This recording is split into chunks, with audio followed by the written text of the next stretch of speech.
তারাবির সালাতের রাকাত বিতর্ক এড়িয়ে চলুন। রাকাত নিয়ে বিতর্ক করবেন না। 8 রাকাত 20 রাকাত নিয়ে যে মারামারি এই দেশে, এটা শয়তানের ফন্দি। চিল্লায় বলেন, এটা কার ফন্দি?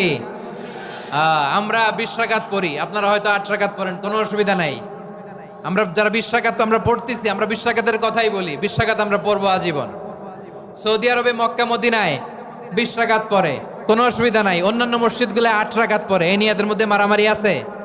হ্যাঁ, এই জন্য রাকাত বিতর্ক এড়িয়ে চলবেন। প্রিয় ভাইয়েরা, আপনার আমল আল্লাহর কাছে কবুল হবে সংখ্যার বিচারে না উত্তমতার বিচারে? বলেন তো, সংখ্যার বিচারে না উত্তমতার বিচারে?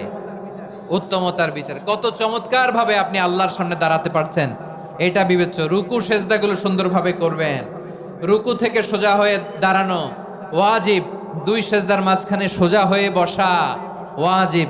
এই তা'দীলুল আরকান বাদ দিলে হানাফি